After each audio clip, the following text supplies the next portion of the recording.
or as I call it, the passage. But over my years at Thompson, I've grown to be a more responsible teenager. I have such a list of things that have helped me grow into being that teenager.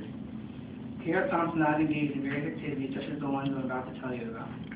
When I first came to Thompson, I didn't know what to expect. My feelings were fluctuating. I've been introduced to all these new teachers and people. Now, without further ado, I present to you my first exit outcome. Well, I'll start off with quality producer. My first example of a quality producer will come from my 2010 being taxes for English. I tried really hard and I managed to make a 94 on it. I was really satisfied with that grade, considering how relatively good that was compared to a lot of people that took the test. I got commended. I don't know what it was that pushed me to do that well, whether it was a pop-up from our own ambition that can tell me to do that well, or whatever it was. All I knew is that it worked. I had to go do a lot of training in English class to make the grade I did. I did have to give partial credit to my 7th grade PhD teacher, Miss Lindsay, are now known as Miss Hammer. She was a really good teacher from my perspective. Most of the people in her class that committed probably due to rigorous training until she made it through the career. I remember when I first got it and checked to see how long it was. I realized that it was a whopping 48 questions long. After the test, I thought it would never end, but perseverance and determination held me to succeed. When I finished, I looked up at the clock and I was astonished. It had only been 1 hour long. And that's my first example in quality reduction. Now on to my next one. This is another example of a test I got today. This test was in the science class, and it was a test that counted twice. I forgot to study at my house, but I was unfazed. I knew I could still pass. I spent most of my time in my classes up until the test, studying for the test. I knew time was running out. I started to lack the audacity that I went into the day with. When the time came, with my confidence depleted, I went to take the test. I was undaunting. I knew I had to pass. When I opened the test, I saw that there were 20 questions. This was a release. But when it comes to tests, it's quality over quantity, meaning that there are fewer questions, but the questions themselves are hard. When I glanced at the first question, a glimmer of hope flashed in my eyes. I knew this one, and the next one, and the next one, and so on. I only missed one. I was recalling the questions I studied during the day while I was taking the test. I'm Ms. Rutherford to thank for this one. She's an experienced teacher with a beautiful method of teaching. Now on to my second exit outcome. Self-directed learner. A few months ago, an orchestra we had to prepare an orchestra for this thing we call solo ensemble. We had to practice incessantly in order to play the piece like it was meant to be played. Unfortunately for me, I didn't practice enough until a few days before, but it was quality practicing, not just moving the bow across the string lastly. When it got to the day of the big performance, I tried not to think anything of it. When I got into the orchestra, it was impossible to think nothing of it. When I got into the rhythm, it was the only thing I could think of. I played both my songs and I managed to get a 1. I was satisfied. Another example of self-directed learners when we were in Keystone.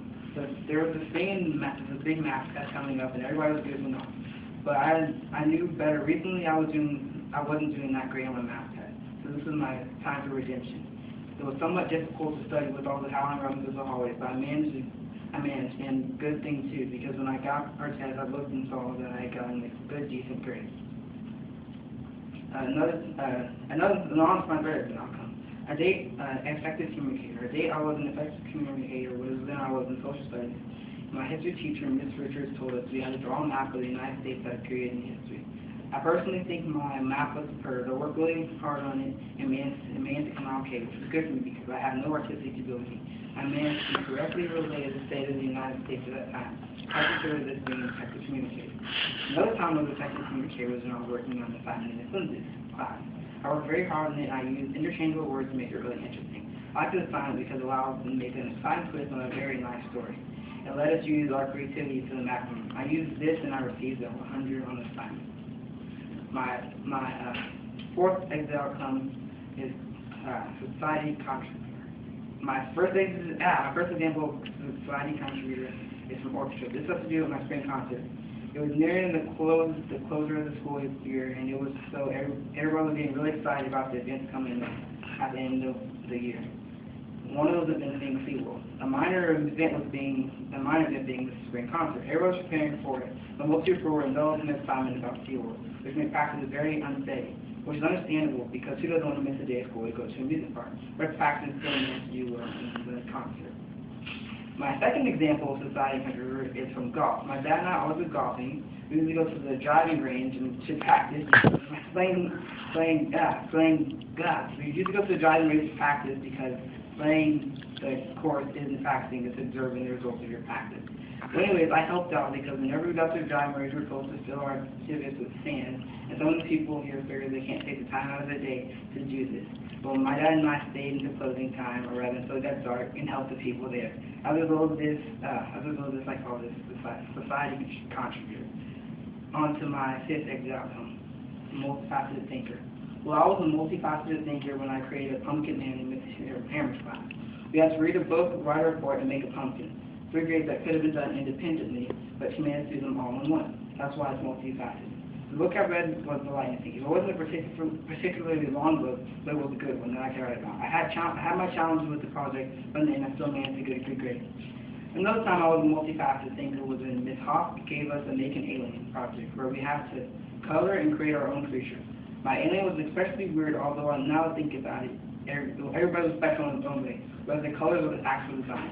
Mine got a good grade, so if I recall right, I followed all the right instructions and procedures. I didn't really have an inspiration in making him, so that's probably why he came out so amazing. On to my sixth exit outcome, collaborative work. I was a collaborative worker at Keystone. When I was at Keystone, me and a group of 3 people had to beat the other group by using only using one of our 6 senses. We had a blindfolded person turned around, a person who could tell the person where to point his hand to give the directions to the caller trying to find the object. Our group was on a roll. We won most of our games, but not all. We had only lost in the last round when the group instructor decided to let the other team win by moving the object. Example 2. I also worked with my group when we were doing science projects. Everybody has to do their own part in order to get a good grade. I got the short end of the straw. I had to do all the math in the project while my group members were doing other stuff. But in the end, we all pitched in, and I managed to pick up a somewhat easy grade. That was the time when I worked with my group and was a collaborative worker. And over my years here at Thompson, I've grown from a cub to a lion. I've grown to be a more responsible student and teenager, and it's my time to go to Joby and grow my home.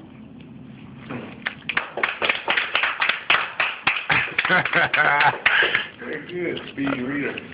Speed reader. Would you like to talk about your display board a little bit? Oh. You can go slow.